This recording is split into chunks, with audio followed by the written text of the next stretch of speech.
don't be misled. Caden Russell is a very unique, slightly unorthodox wrestler with great flexibility who poses a problem for most wrestlers. But then you have Jay Aiello coming off his first loss against Nino Bonacorsi, who has his mind right, his offense is going. It's going to be a good match, a sneaky good match. And we start tonight in Charlottesville at 125 pounds. Logan Egan, the freshman from Lancaster, Ohio, for Duke. And Patrick McCormick, the redshirt sophomore from Hokuston, Virginia, for the Cavaliers.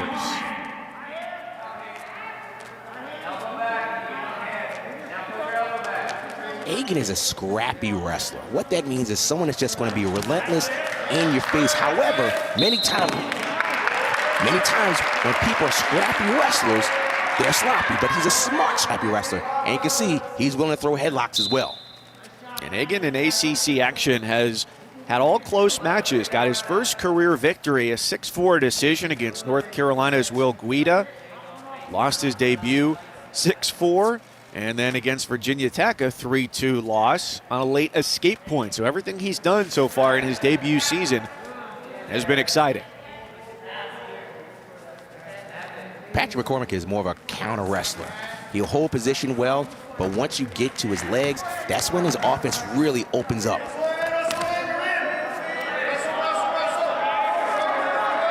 The dance on the edge. McCormick filling perhaps one of the more difficult spots this year in the ACC, trying to replace Jack Mueller, stand out over the last several years at 25 for the University of Virginia. And they're out. And we had a first stall call, and the stall call was the head official, Ryan Hagan, said, Patrick McCormick, you didn't do enough to work your way in. As a matter of fact, Logan Egan shot you off, so that's the first stall call. Ryan Hagan, the head official tonight, the second official in Charlottesville, Titus Godbolt.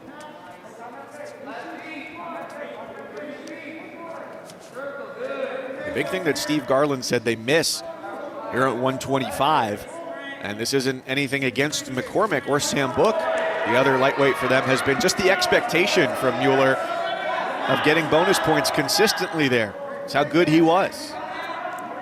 Very tough to replace an All-American and one of the better wrestlers that Virginia has ever had. But Patrick McCormick was taken under the wings by Jack Mueller and is doing his best to improve to the best of his ability. Stalemate with 1:02 here to go in the first period. And McCormick, a great get for Garland and his staff. Steve Garland, the winningest head coach in the history of the Cavaliers program. McCormick, a fourth-time Virginia State champion, whose dad, Mike, was a wrestler at UVA from 1985 to 1990. Mike, what I'm seeing right now is Patrick McCormick is holding position, and Logan Egan, he has a little bit of a fast twitch muscle, meaning that he has enough quickness to get there. So what he needs to do is double up on his shots. Not just one shot, but he needs to take two shots and then try to create the offense.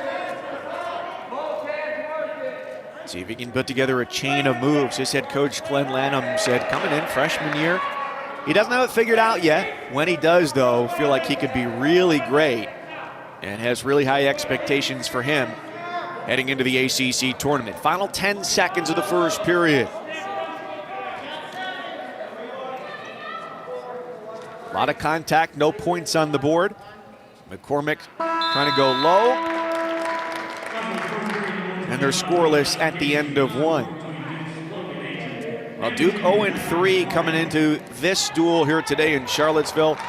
0-17 last year, so the last Duke victory over Virginia. You go back to Durham in 2018. And overall, Virginia has won 61 to Duke's 7.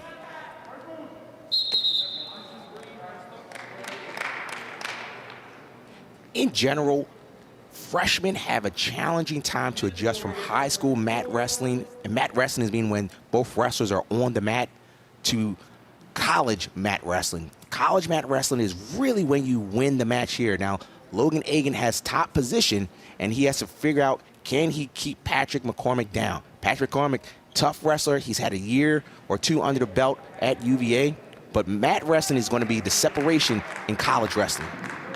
Rock, what separates the high school level from the college level the most, in your opinion?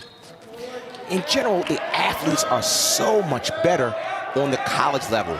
Not just better, but they're just stronger. So in many instances, you can just beat someone in high school just because you're more athletic. But when you go into a college room, your drill partner is a 3-time state champion. And then the guy you wrestled each week is a state champion. So mentally, you have to adjust. Or especially if you're a lightweight in the Virginia room, it could be your head coach.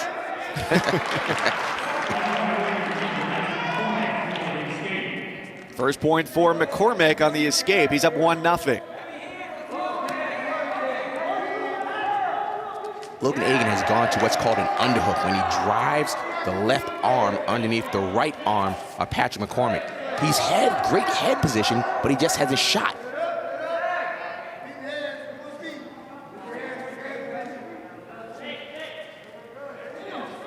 And Agin, like you mentioned, one of those guys who was exceptionally successful throughout his high school career. From a great wrestling state, Ohio. Grew up about 40 minutes outside of Columbus, Lancaster, Ohio. Went 171-11.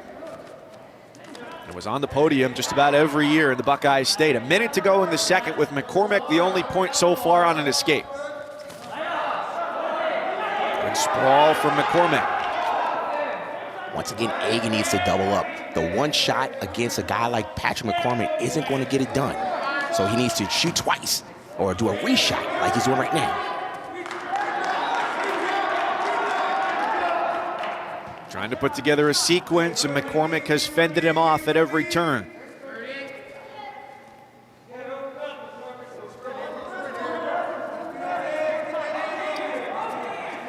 Got to keep in mind, too, that Patrick McCormick has one stall against him, so Logan Agin has to keep the offense going. Good shot. Great shot. There's the 2 for McCormick. Great shot. He went for what's called a high crotch, cut the corner, brought him right down, and Mike, it's always good to end a period on top. And they go out to finish it off.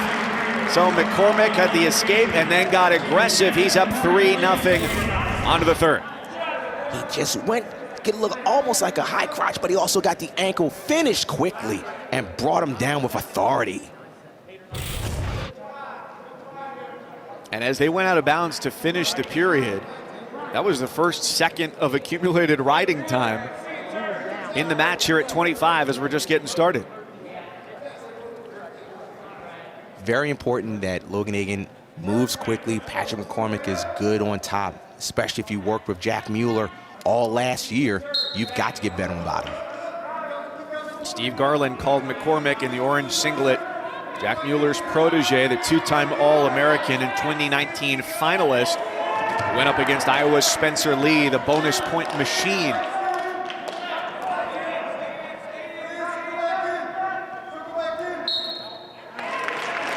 So this is where the mental part of wrestling comes in.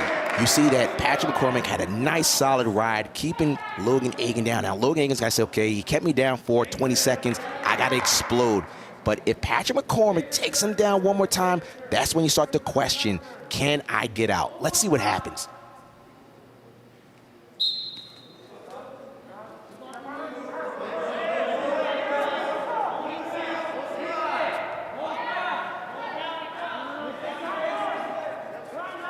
Agin trying to work his way out, get back to his feet, and look for a takedown. With just 1:20 to go. This opening weight of 125 for a Duke squad, 0-3 in ACC duels this year. Smart wrestling. He's keeping his left toe inbounds to keep what's called the riding time. So it may not mean much, but if you have more than 1 minute after the end of the third period, you'll get an extra point. So just keeping your toe in makes the difference. Maybe not now, but perhaps at the end of the match. So McCormick 9 seconds away from eclipsing that minute to add on potentially the extra point. Mike, this is what we're talking strong about. mat return. This is what we're talking about, the mat wrestling. You know, the difference, the separation. On their feet, they were pretty even except for the last 20 seconds or so in the second period. But the mat wrestling is making the difference as Patrick McCormick is accumulating riding time and bringing himself into a controlling lead. Egan trying to work his way out, but they're out of bounds before he can elude the grasp of McCormick.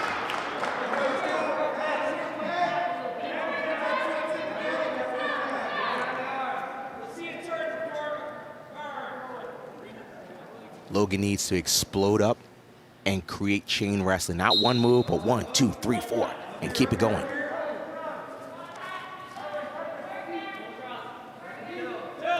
So as Patrick McCormick is holding on, he's got to push into him. So Logan A needs to continue to back up, create some type of space, and get an escape. So now he's got essentially down 4-1.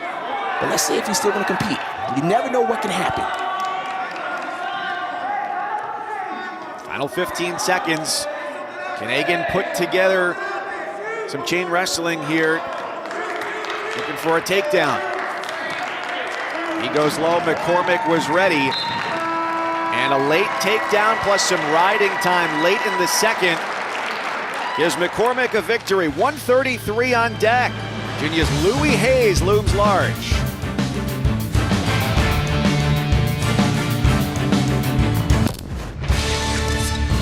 Senior day for the Virginia Cavaliers inside Memorial Gym. Their 133-pounder Louis Hayes.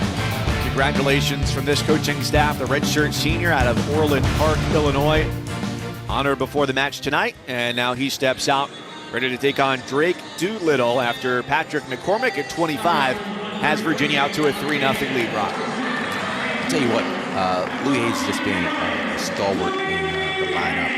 Coach Garland says he's everything that you want.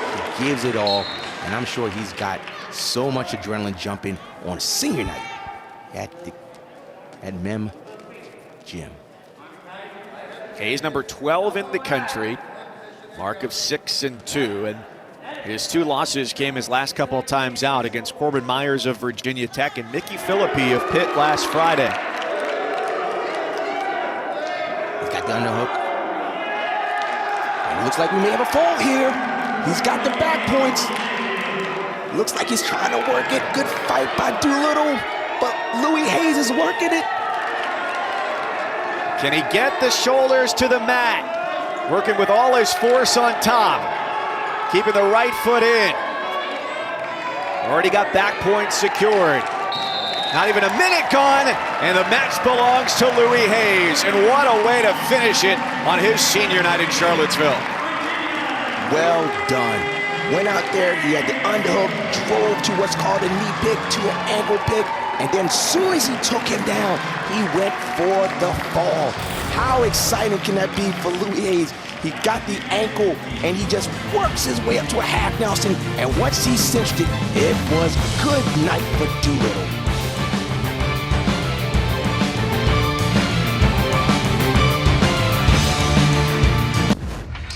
£133. It didn't last long. Louis Hayes with a pin over Drake Doolittle. That's exactly what you're supposed to do. Once you take someone down, you don't want to give them any space to recover and get themselves together. Soon as Louis hit that ankle pick, he went right to what's called a half Nelson. And once you get someone on their back, you want to make sure you end the match. So on to 141. Patrick Rowland in the gray singlet, the red ankle bands for Duke. Brian Courtney, the orange of Virginia, and the green ankle bands. And a 9-0 advantage for Duke. They got 3 on the decision from McCormick to start at 25, and Hayes tacks on a 6 more.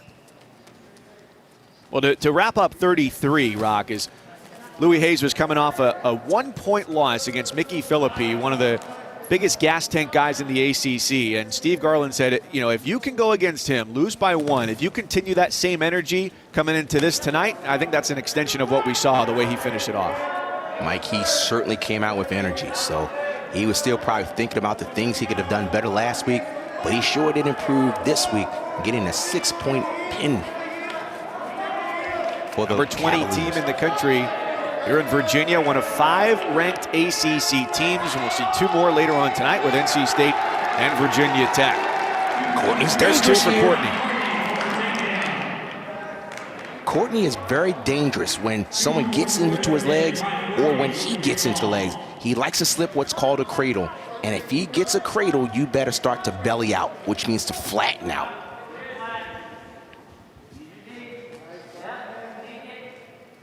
What's the strategy there, Rock, when you get down and flatten out to try and get away? Oh, look, he's got the cradle again. Getting a full count. Now he's going to try to step over and extend. He's got to readjust a little bit because right now, Roland is doing a good job of bringing the arm through. And what Courtney has to do is kind of lift that arm up and then extend.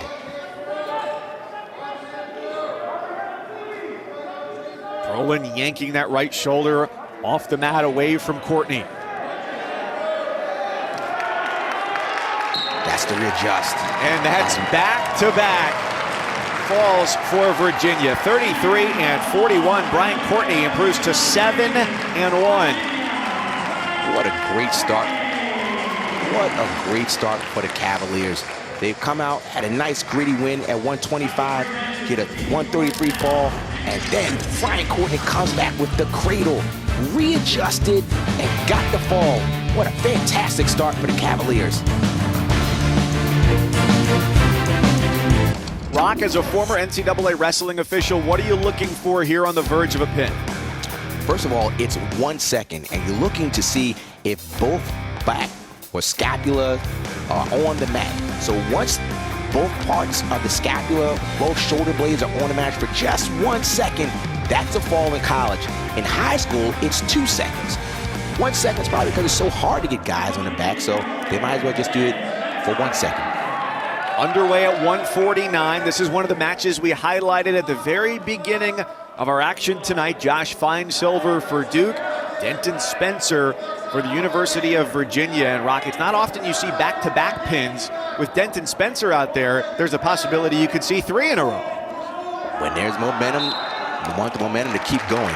And I tell you what, Josh Feinsilver's tough. Now, Denton Spencer puts him on his back and pins him. That's impressive. But Josh Feinsilver is positionally sound, and when he gets into a leg, he takes a methodical moment to get to his finish. Spencer in the orange, the former Gardner-Webb wrestler, where he was in the 2017-2018 season, and last year his first on the mat with Virginia, 8th in Division I with 10 pins against Division I competition as he worked his way to a 3rd place finish at the ACC Championships. That's so impressive. It's so hard to pin in college just because wrestlers are so good, not just good physically, but they have pride. They don't want to get pinned. So to get that many pins in one season, it just shows you that he is very, very good once he gets someone. Good shot again by Feinsilver. Looks to cut the corner, and he keeps wrestling, and he earned a stall call. So the referee, Ryan Hagan, is saying that he is showing aggressiveness. Not only is he working, but he's earning a stall call and got the takedown. Puts him up 2-0 midway through the first as he burks the ride on top of Spencer. Feinsilver in the gray, a team captain, red-shirted last year, and the current team leader, 44 victories. Glenn Lanham, his head coach, now in year number 9, said we just missed him so much last year, so they're thrilled to have him back in the lineup here at 49.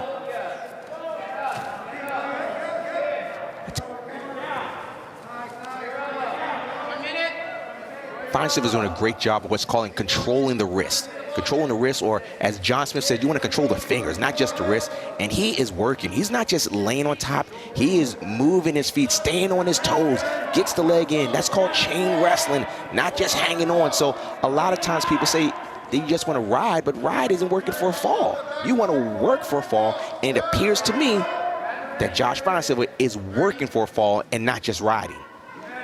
Yep, trying to get that turn on Spencer. Feinsilver has gotten stronger throughout the course of his career. Came in at 33, moved up to 41. He's a 2-time NCAA qualifier and part of a big family of wrestlers who have come through Durham over the years.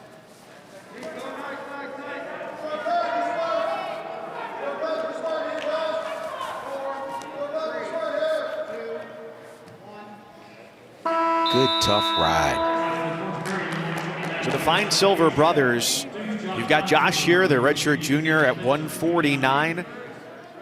Mitch, 2019 grad, Zach, a 2019 grad, and Matt, who is out for the year this year with a knee injury, a big loss for them.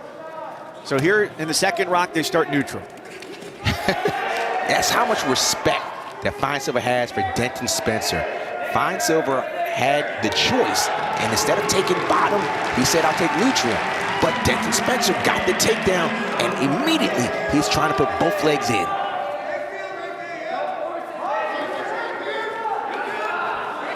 Good work by Fine Silver to be patient. Looks like he may be on his back. Oh, we've seen back-to-back pins by Virginia wrestlers to work them up to a 15-0 advantage after Patrick McCormick, a winner by decision at 25. Duke still looking for its first victory here in our fourth weight class of the night. Wrestling isn't just being a brute who's stronger, but it's just like a chess match. So as soon as Denton Spencer took down Fine Silver said, let me keep my elbows in to make sure the leg doesn't come in. So once the leg started to come in, Fine Silver grabbed the leg and got the reversal. Very smart wrestling on a very good top wrestler. And that's what puts him in the 4-2 advantage. Like, he is working hard on top. Looks like he wants to earn another stall call. He is being aggressive.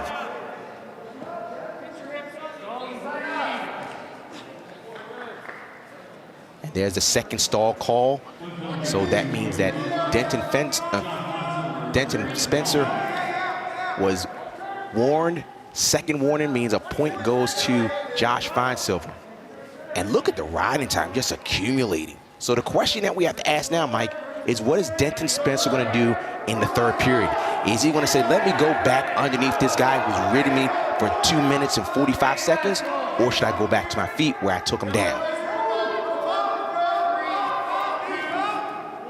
So Fine Silver finishes out the second with a strong ride, the 5-2 advantage.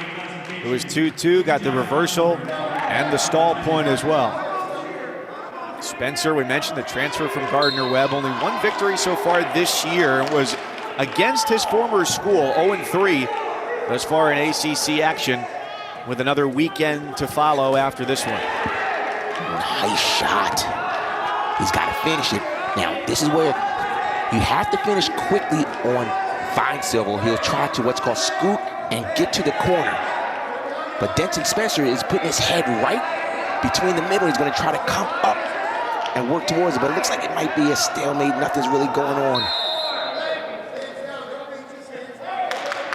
Rock, from the official's perspective, when do you decide to blow the whistle there and send them back to the middle?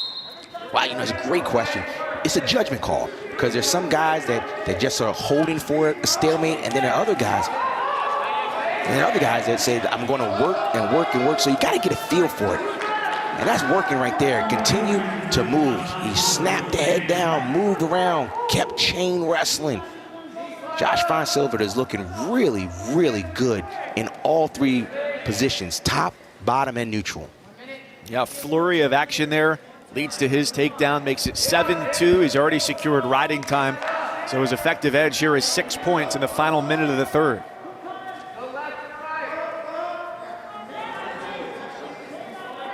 Fine Silver coming in, a mark of 2-1.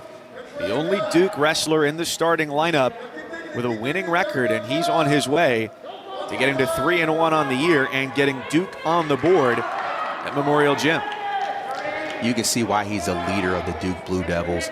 They just came back with 3 straight losses, 2 back-to-back pins, but he comes back and works. Not just works, but he earned another stall call. This is what you consider wrestling throughout the whole match. When coaches say, I want 7 minutes of wrestling, Josh Fine Silver is giving Coach Lanham 7 minutes of full wrestling and the first win to get the Blue Devils on the board. Yeah, it's not just a physical 7-minute marathon, but a mental one as well. And Fine Silver, the superior wrestler between these two, finishes out with Duke's first victory of the night. 157 on deck, LaRue McCoy, a couple of underclassmen on the way.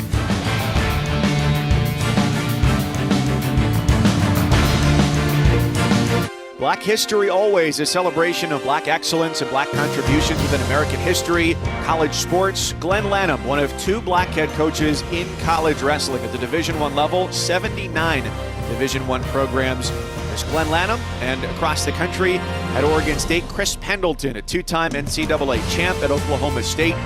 The most NCAA championships in history belong to the Cowboys in Stillwater, now in his first season as the head coach at Oregon State. It's Chris Pendleton and Glenn Lanham, the two black head coaches in college wrestling. Coach Lanham now in his 9th season and working his way for Duke, trying to get their first victory this year, coming in 0-3, Rob. And look at that notepad. Every time one of his wrestlers came off the mat, they went right over to their leader and said, Coach, what happened? And he keeps that notebook, and he wants to connect with his wrestler. That's the great thing about wrestling. You just want to connect with your student athletes, and that's a great thing that Coach Lanham does and Coach Earl Hall does for UVA. Great to see black coaches in the ACC. Coach Hall at Virginia, a two-time All-American at Iowa State. Here at 157, Brandon LaRue, the redshirt freshman from Wantage, New Jersey for Duke, and Justin McCoy, the redshirt sophomore out of the wrestling-hungry state of Pennsylvania, comes in with 4 bonus point victories on the year already and has the first 2. 2 legs are always better than 1, but if you can't get 2 legs, grab 1. So what happened was Justin McCoy went for a double, and then a great job by LaRue to sprawl. So he said, you didn't give me 2 legs, let me take 1 leg, but he still finished with 2 legs. That's what I also say when I'm at the crab buffet also. I'm going to take 2. If I can't take 2, I'll get 1, maybe 5 also. Early 2-0 lead for McCoy. And, you know, to go back to Glenn Lanham as well, we should mention that, you know, people within the wrestling community may know this, but that Duke does not have any scholarships allocated for their program. The maximum from the NCAA is 9.9 scholarship allocations that can get divided up among wrestlers, and Coach Lanham works without a scholarship allocation. So he talked about how excited he's been about recruiting through Facebook this year and getting recruits on video to walk around campus and to say, hey, look, you know, as many coaches in the Ivy League do as well, with the schools on par academically speaking, Duke in the Ivy League, that you're not making a 4-year decision, you're making a 40-year decision. Great job again, a replay of what happened in the early part of the first period. A double leg takedown, didn't get 2 legs, went back to 1, finished it in the exact same fashion. And back to what you were saying, about Coach Lanham and the fact that it is hard to recruit. But can you imagine recruiting to Duke and then say, I don't have any athletic scholarships? You have to have a great sales pitch to get these wonderful athletes to come in. And you can see with their record under Glenn Lanham, he's done a great job. And they've added to their staff as well this year, among others, bringing in Nathan Tomasello, a 2015 NCAA champion, a 4-time All-American, and 4-time Big Ten champion at Ohio State. To work with the lightweight guys on that roster is a huge addition for Duke.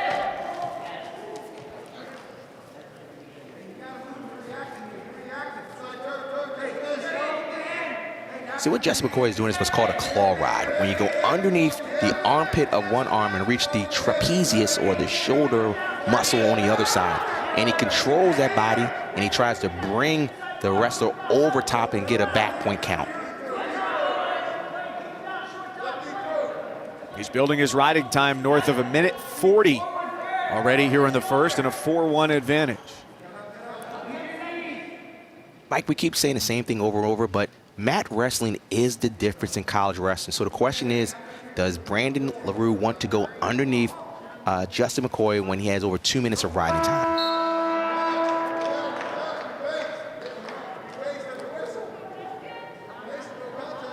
And Earl there's Hall, Coach assistant coach, All-American at Iowa State, from the wrestling state of Florida.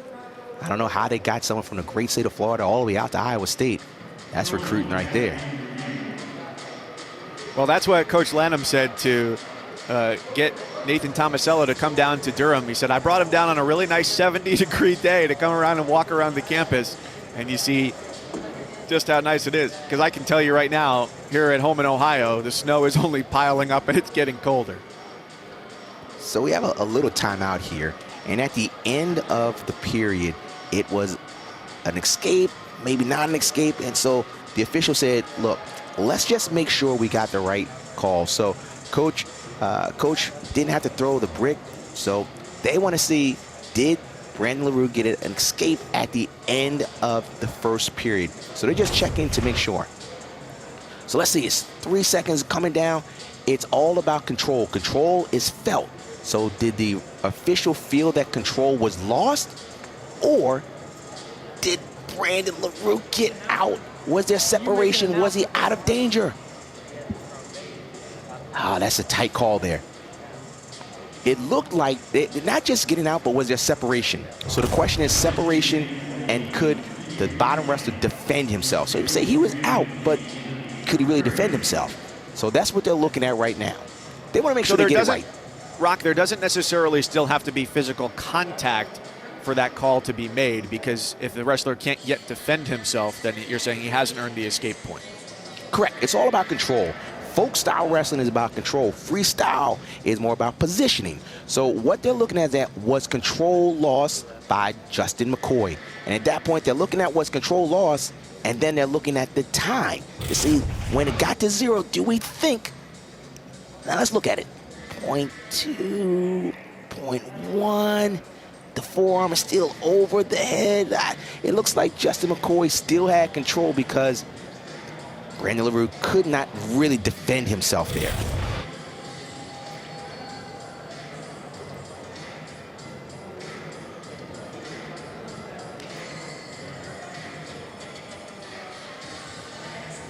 So as it stands now, a 4-1 lead for Virginia's Justin McCoy, sitting on the edge of the second.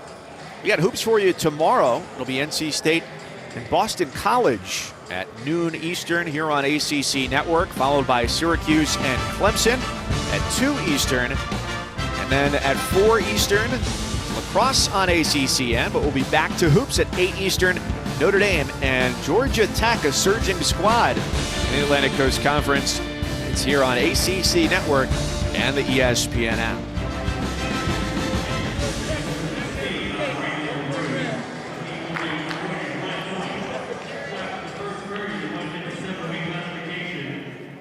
So it looks like Justin McCoy lost control based upon head official Ryan Hagan's opinion. And that's good by Brandon LaRue. That's called wrestling through the period. We're not going to say it's 3 seconds, let me stop wrestling. No, you wrestle through that period, and that's how you get better. Quick reversal.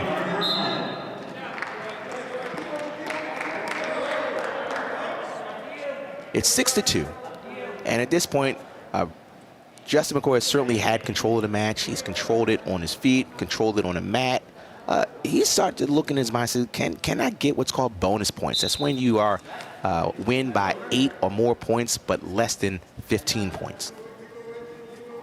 And that's been his MO this year, coming in 6-1, 4 bonus point victories. Winner in back-to-back duels, including a major last week against Tyler Badgett of Pitt. Last year, a first-time qualifier for the NCAAs, and was Virginia's only freshman to qualify, which he did at 157. Kind of a critical part in the match, where it's 6-3. A takedown by Justin McCoy opens it up. A takedown by LaRue makes it tighter. So let's see what happens.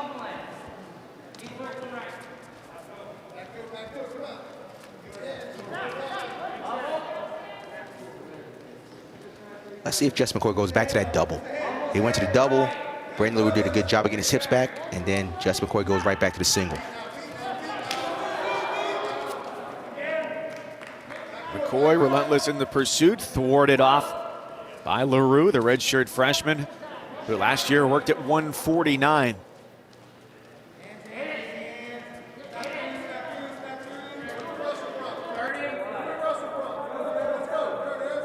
At this point, that's when we went what's called a sprint. Less than 30 seconds left. Let's see, can I get a score before the end of the period? And there's the score. After the scramble, McCoy comes out on top to stretch his advantage to 8-3, riding time 2:30 and counting toward the end of the second. And Virginia with a 15-3 advantage. They've taken 3 of the first 4 matches here at a midway point to 157. With that little sprint at the end, what Justin McCoy hit was called a little dump. He went for an outside single, and then he pulled down and went for a dump, popped his head, got back around, got the takedown. Wrestling through the period.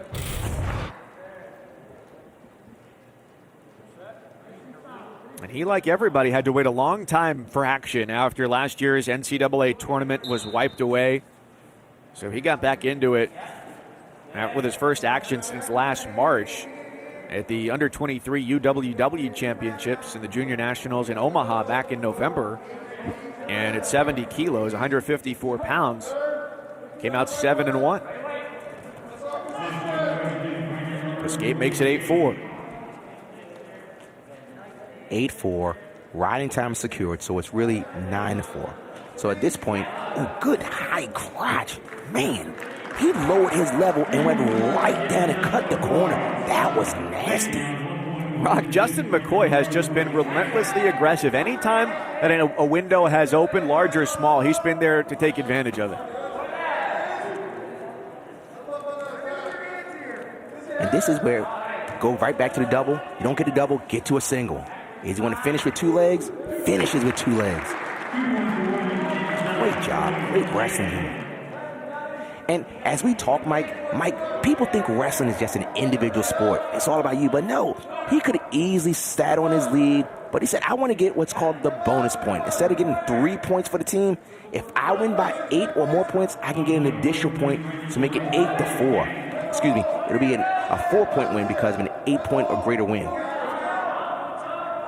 Yep, if you're joining us new to wrestling, you win by 1 to 7 points. It adds 3 to your team total. The major decision, 4 points between 8 and 14. A tech fall by 15 or more is a victory at that point, and a pin goes for 6. Tech fall for 5. Let's see if LaRue can keep some good defense here to not give up the bonus points.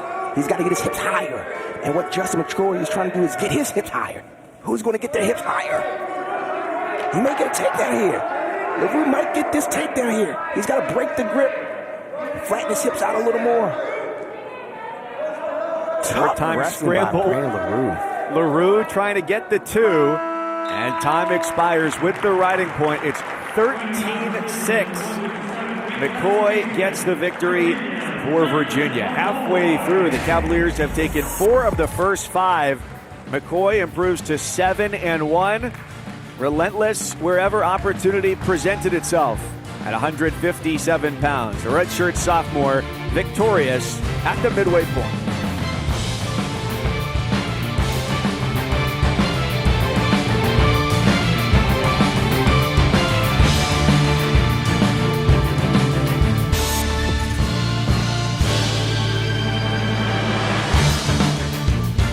We've reached the intermission tonight in Charlottesville between Duke and Virginia. The Cavaliers with the 18-3 advantage. Winners of 4 of the first 5, throwing a couple of pins there as well. They've looked very sharp. This is just the beginning of our doubleheader tonight on Friday Night Duels. After this, it's a top 10 matchup, not in the ACC, in the country, with number 3 NC State, number 8 Virginia Tech. These 2 teams have combined for the last 6 ACC titles. NC State the last 3 in a row. And Rock, this is going to be a really special one. What are you looking forward to the most? I can't wait. I'm looking forward to 2 matches. 125 with Jacob Camacho and at San Latona, and at 184 with 2 hammers. You have Trent Hiley, who's just had a great freshman season, but then you have Hunter Bolen, who is just dog tough. The question is, has Trent Hiley gotten better to find that little crack in the armor of the impenetrable defense of Hunter Bolen? We're going to find out in about an hour. Sean Kenny and Rock will be on the call for that matchup. 2 top 10 teams. And around the ACC, you've got 31 wrestlers in the league that are ranked in the top 20. Here are guys starting with Austin O'Connor and Mekhi Lewis at North Carolina and Virginia Tech, respectively, ranked number 1 in the country. It's just the strength of the middleweights of the ACC. Number 1 at 149, number 2 at 157, number 1 at 65, 2 hammers at 84. And think about this, these last 4 guys, they'll be wrestling in an hour. What an exciting night of wrestling in the ACC.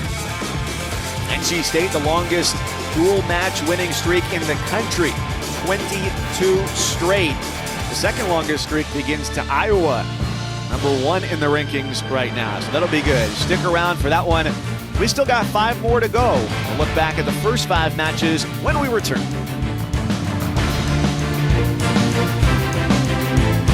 Back points already earned for Keating in the first 30 seconds. coming out firing and coming out strong.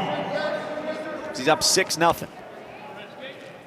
And Coach Garland said that Jake Keating is his most underrated wrestler on the team. And the great thing about Keating is that he's fearless. He'll say, okay, you're number one in the nation. Let me see if I can throw you on your neck. He doesn't care. And that's exciting, but it can give coaches a little heart palpitations. He's moved up in weight, too, over the course of his Cavaliers career. Started at 57 and now up to 65 after a red shirt last year. He took a page from the book of Brian Courtney. Brian Courtney is known for the cradles, but he said, Brian Courtney, I can throw a cradle too, and got his 4 back points. Nice shot, lowered his level, drove right through, and he has what's called a Turk. He has that bottom leg hook. What he has to do on top is lower his hips and do what's called an army crawl and do what's called a cross face. Very tough position for Carter to get out of right here. Good job by Carter to fight out of what's called a Turk. And to watch the way that Hayes and Courtney and now Keating have opened up in this first period. They wrestle with the same energy that their head coach has, Steve Garland. Here's another spot with back points. And looking for a pin, and he gets it. The third of the night for Virginia. Keating, a first period pinfall to get the victory over Eric Carter. 3 out of 6 Cavaliers wins have been pins. I tell you what, it seems like Virginia has worked on cradles.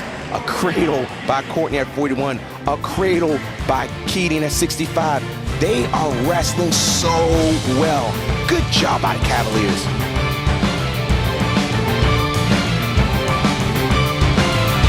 Clearly, the Virginia Cavaliers have worked on falls. So we had a fall at 133, fall at 41, and Jake Keating cinches another cradle and works for another fall. This is something that doesn't happen too often in a dual meet when you have 3 falls in the first 6 matches. And Keating, you go all the way back to 2017 with his head coach, Steve Garland. It was at this 2017 FCA breakfast. It happens every year at the national championships. That year it was in St. Louis. The Paulson brothers, now in their 4th season on the bench with Coach Garland, were also at that breakfast where Steve Garland was the keynote speaker. Travis, both of them 3-time All-Americans, sold his brother Trent, also a national champion at Iowa State, and said, this is a guy that we want to go work for. I promise you that. And Coach Garland, excited as ever to talk about his wrestling team, was really fired up to talk about just how great this staff has been. Earl Hall as well, but said that he's never felt closer to a group of his assistant coaches, and especially in a year like this where your contact is limited and you have to be very intentional about your interactions, that seemed to really pay dividends for Virginia Rock. It surely has. It's a team effort. When we say team, it's not just the coaches, but it's also the wrestlers, and everyone's working together in such a tough environment. So you got to give credit to all the teams across the NCAAs for they've been put in one of the most unique situations that we've ever seen in the history of college wrestling.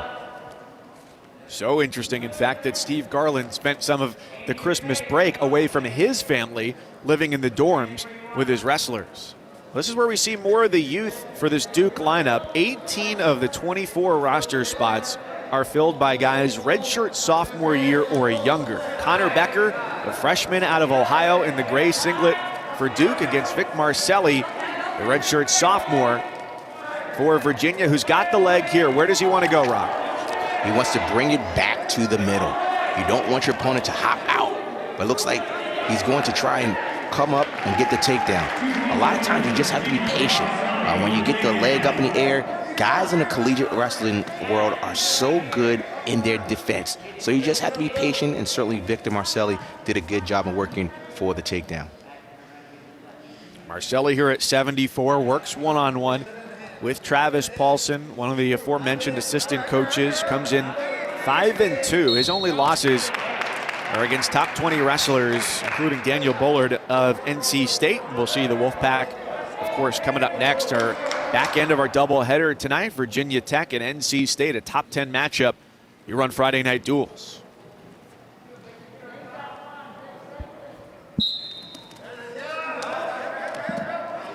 Becker 1-2.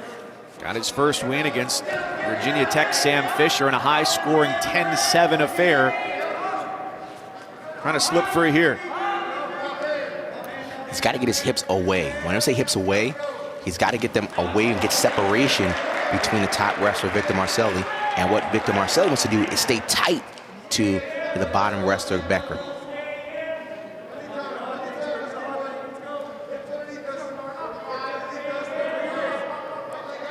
Once again, it is all about mat wrestling.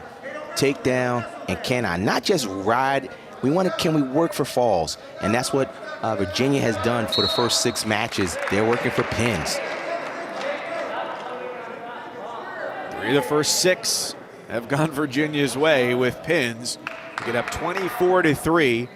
Steve Garland, 15th season on the sidelines at the University of Virginia, the dean of ACC coaches.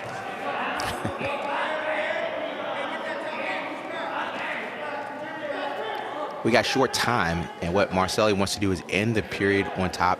And let's see if Becker can get some create some action like LaRue did at 157 and get a little escape, a separation to get his points on the board.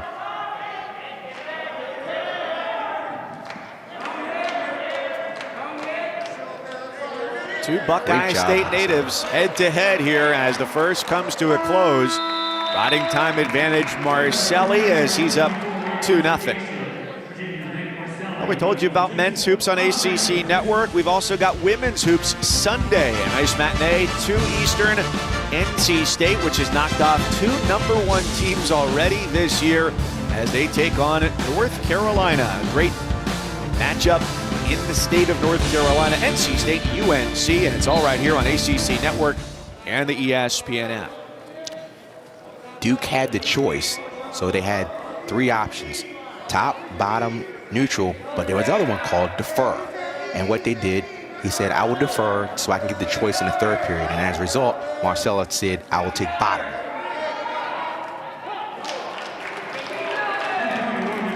He's cut loose and goes up 3-0. Back to their feet for Becker, who coming to Duke, a big part of that was Jacob Casper, former Duke wrestler and 2-time All-American. He's got their single-season wins record. His hometown of Lexington, just 20 minutes away from Becker's. And so he helped in the recruitment of not only Becker, but also getting Nathan Tomasello, the former national champion at Ohio State, to be an assistant for Glenn Lanham. First season in that capacity for Tomasello this year. Good shot right there by Becker. He banged the head, and as soon as Marcelli responded, he went for what's called a high C, but even better defense by Victor Marcelli by getting his hips out and spinning around to get the takedown. Marcelli works his lead to 5-0. Riding time more than 90 seconds now for the redshirt sophomore from Virginia. So at this point, Becker started to hold his nose a little bit, so apparently there's some blood. It's not called blood time because technically there is no time limit for blood. So the official says, it's my time for blood. So at this point, the referee will let the injured or the bleeding wrestler to stop the blood. And at that point, that's when the blood is stopped or curtailed, then you can go back to it. So there is no blood time in college. So he had a good takedown attempt right there. And then what Marcelli did was push and crunched the head down, spun around. In that moment, something must have happened with the nose of Becker because he started to look uncomfortable and then showed that there must have been some type of blood on his hand because the official stopped the match. So once they restarted with Marcelli on top and Becker underneath. Marcelli, 3 matches under 500 mark last year overall. This year, 5-2 coming into this one. After he redshirted his first year on campus, the 18-19 wrestling season.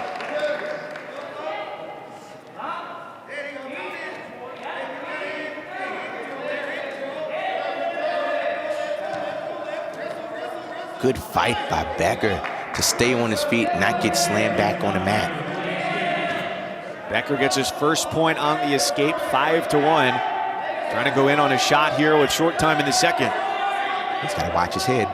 Watch his head for a headlock.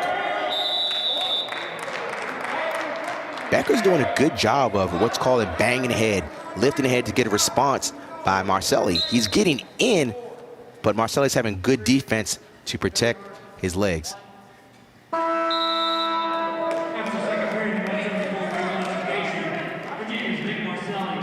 was a long high school career for Becker, too. He had 3 separate surgeries for meniscus injuries as a great athlete, but got injured long jumping, playing football, and wrestling.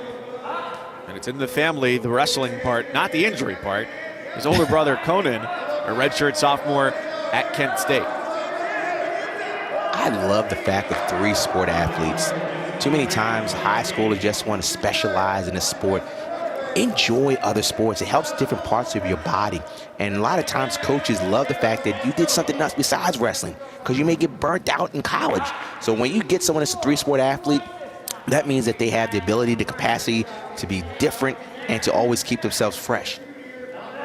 Well, then there's the aspect too, Rock, of not overtraining, right? Because as you get into specialty and specialization year-round, your body doing the same things over and over again, it wants to be challenged in different ways, I'm sure. Correct. And it also wears down the same part of your body. So if you are using the same body part for the next 10, 15 years because you specialize, that part of the body is going to wear down a lot faster than if you're using different parts of the body as you are doing different sports. I like 3-sport athletes. I wish I could have been one. Riding time point is locked for Marcelli, so his advantage effectively stands at 6-2. It'll have to be some action here from Becker.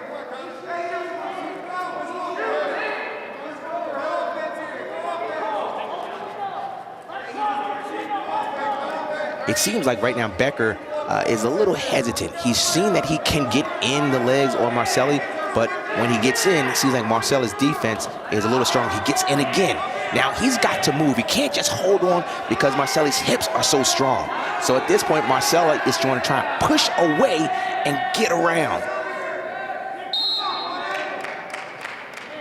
Stalemate with 9.2 to go as Marcelli acted as an anchor on top of Becker, not allowing him to move. Way to go. He earned a stall call. Becker is just continuing to shoot. And that's what Coach Lana wants. Just give me effort. I know that you're a freshman. Marcelli with a gritty victory to improve to 6-2 and get Virginia a 27-3 lead.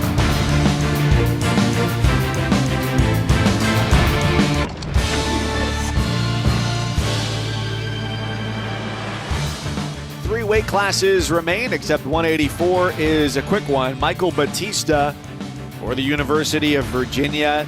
No opponent on the sheet tonight for Duke, so it'll be a win by forfeit for him, Rock, which he's coming in 5-2. His only 2 losses, Hunter Bolin of Virginia Tech, Trent Hidley of NC State, after he beat in an upset victory number 16 Greg Harvey of Pitt last week, a 3-2 decision. This is a well-earned one here where he gets the night off. His hardest fight this week was making weight, so congratulations. Well, Steve Garland said Michael Batista and at 97 Jay Aiello for Virginia have been attached at the hip. Caden Russell, the opponent for Aiello for Duke. Russell in the gray and Aiello in the orange. Glenn Lanham, his head coach, told us of Russell, sometimes he over-wrestles, can lose out on some takedowns. And the analogy he used was, instead of a machine gun, we don't want you to be rapid fire. We want you to be the sniper. Find your shot and make it count. Great coaching right there. And that's knowing your wrestler and not just knowing them, but telling them what they need to do. And it's not going to happen after one match. It's over time, having patience with your student athlete. Aiello, number 8 in the country, perhaps a little bit angered after what happened last week. He ended a streak of 24 straight dual victories dating back to January of 2019, a 7-5 loss against Nino Bonacorsi of Pitt. Great defense by Caden Russell. It looked like Aiello was going to get the takedown, but I tell you what, Caden Russell can wrestle. He's from Ohio. Ohio guys wrestle well.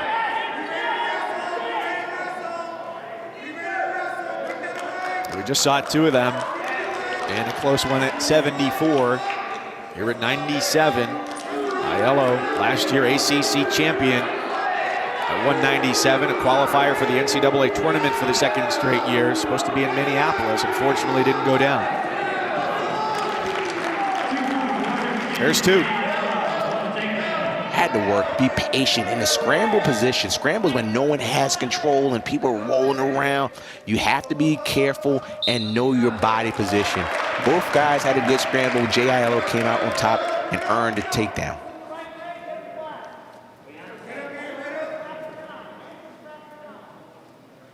Virginia head coach Steve Garland is the type to tell you that his guys, him included, will learn from any situation. So despite the loss last week, that 2-point decision against Bonacorsi from Pitt, he said Jay's the guy who always shoots, and so it was a little bit foreign for him to have the tables turned on him in that way, but it's a lesson that you have to have, because unless you go through that experience, you're not going to be able to take away that educational aspect of the losing effort. Sometimes you learn as much or even more by losing. And we're seeing right now that Jay Aiello is trying to improve upon the areas where he wasn't as good last week.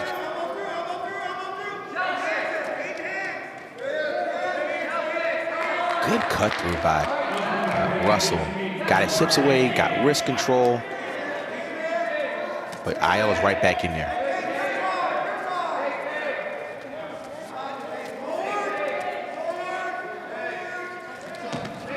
Good snap. Russell powering out of bounds right in front of that Virginia bench, unable to cut the corner on Aiello. That was nice. Even though he didn't finish it, you just put that in your mind. Oh, nice high crotch.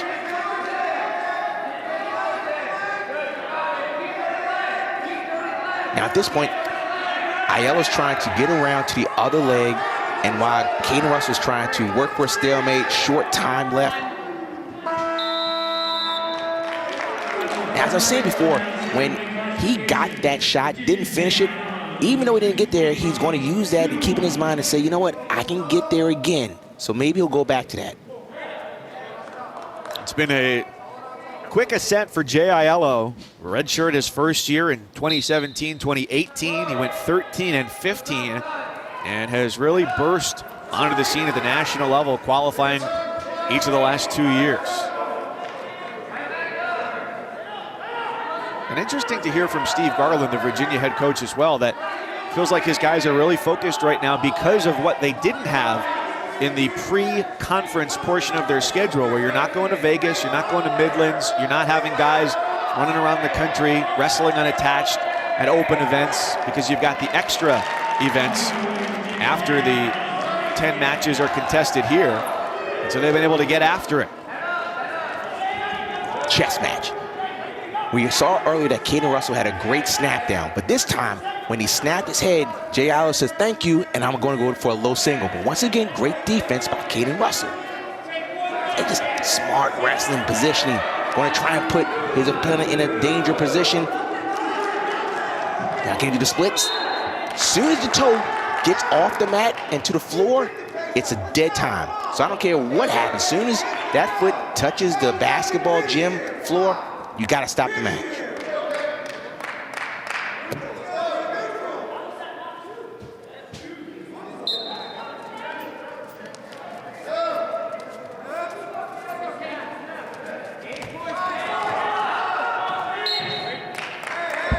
Russell has been aggressive. Aiello has been ready to fend him off. This is good. Now, Russell's walking back slowly, maybe just, recalibrating, or is he tired?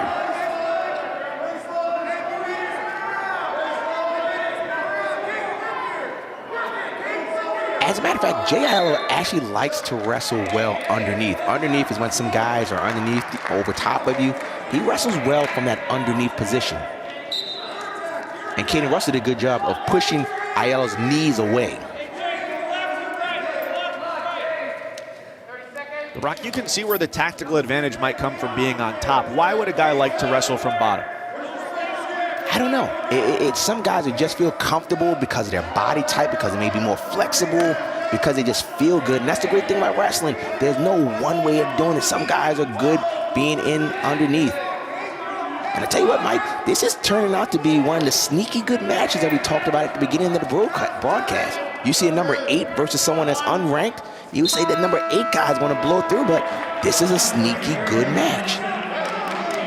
Not only Aiello ranked 8th in the country, but Russell comes in winless, being pinned in his last match against Virginia Tech. But he's one of their team captains, along with Josh Feinsilver, who's got the only victory for Duke tonight. Virginia up 33-3 in the team score, and it's on to the third here. Aiello up by 2.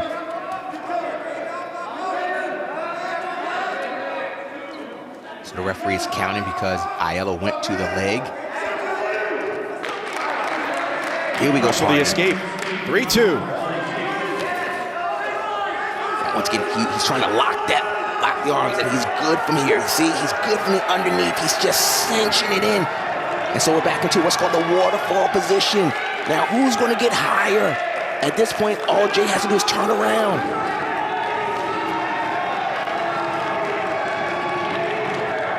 Russell trying to fend him off. And Aiello gets the takedown. 5-2, a minute 15 to go.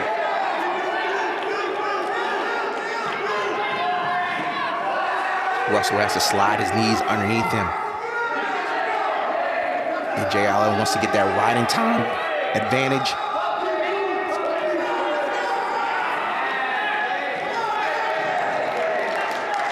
Aiello building it up. Over a minute. If he finishes, surplus of 60 seconds, he's got the riding time point as well. Tough wrestling on top. We talked about it before. It's about the mat wrestling.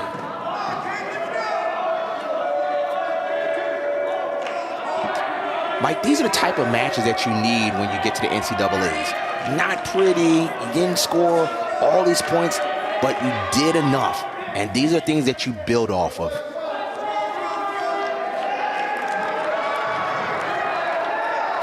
He's trying to score some back points. He's just got to push that arm back a little more. He's got the count.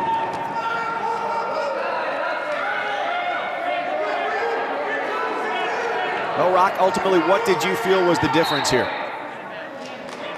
Mat wrestling. As soon as he got that last takedown, he kept the ride time and worked and worked and worked, earned additional points. So it's just one of those just crafty wins. Again, not aesthetically beautiful, but effective.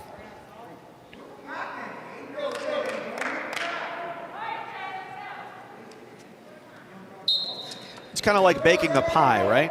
Whether it comes out of the oven looking golden brown and beautiful or not, as long as it tastes good, you're in the clear. Aiello, the winner, 6-2. We'll hear from Quinn Miller, who was on Packer and Durham this morning, up next.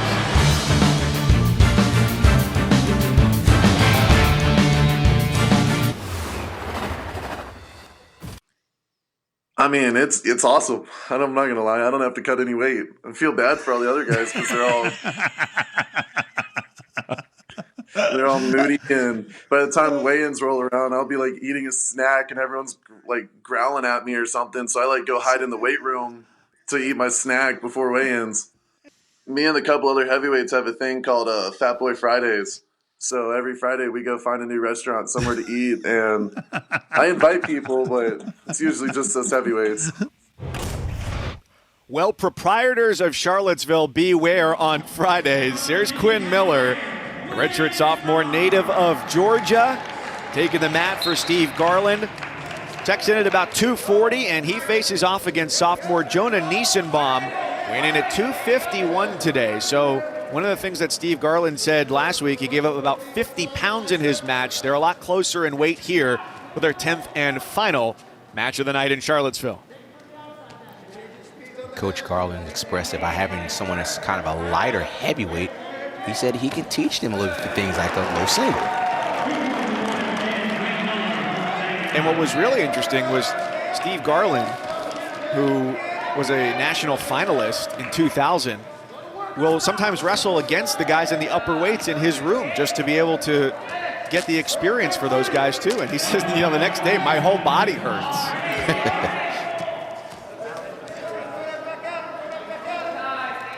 And when he says he wrestles with them, let's make it clear he moves with them.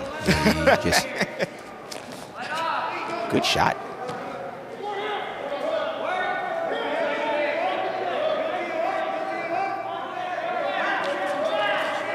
Eisenbaum 1-1 this year. At heavyweight, that's a takedown on the edge of the mat for Miller.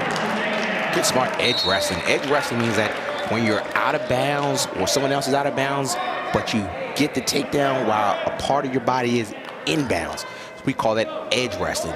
You keep wrestling until the official blows the whistle. Not when you think you're out of bounds. The official will let you know when you're out of bounds. So they say wrestle through the whistle or to the whistle. I'm Mike Cousins, along with former ACC wrestler and NCAA official Rock Harrison. Glad you're with us. Memorial Gym in Charlottesville, the site tonight. UVA, the 36-3 team score lead. Winners of 8 of the first 9 matches. Josh Feinsilver, a lone victory for Duke at 149 pounds. 4-1 lead here for Quinn Miller. 2 older brothers, also wrestlers. You can imagine what that household must have been like growing up.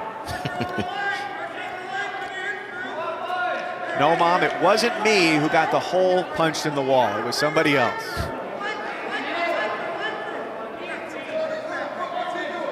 Eisenbaum needs to get his hips a little higher.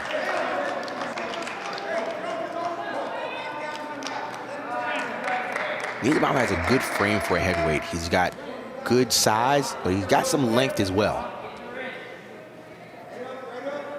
He was a hockey player in high school. Allentown, Pennsylvania, Steel Country in the Keystone State. What Quinn Miller's doing is he's keeping his head right behind the head of Eisenbaum. And he's just trying to follow him. And anytime somebody puts pressure on the back of your head and you're trying to push your head up, it gets tiresome. While it may not be as effective in the first period, but if it gets to the third period, your neck is just tired. So all these things are just accumulating, even though it may not be as effective as it could be in the third period.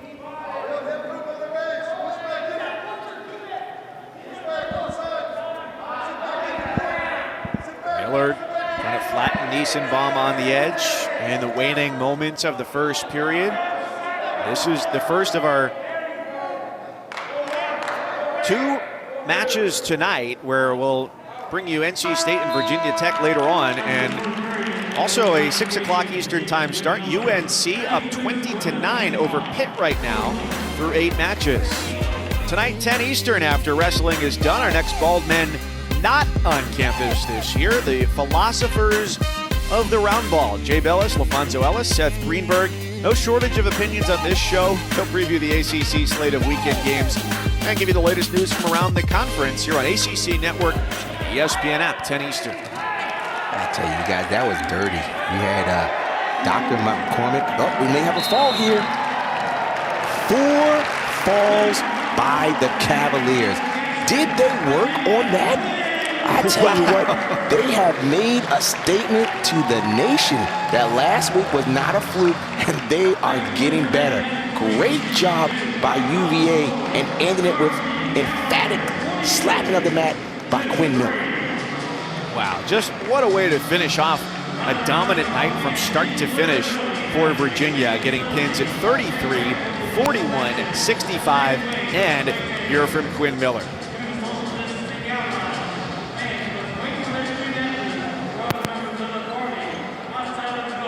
So Virginia victorious, the number 20 team in the country, making a statement here against Duke. Starting with Patrick McCormick at 25, Louis Hayes, Brian Courtney, Jake Keating with pins, Quinn Miller, the capper for the victory over Duke. We'll come back for some final thoughts. Hear from Rock one more time on this dominant performance from the Cavaliers.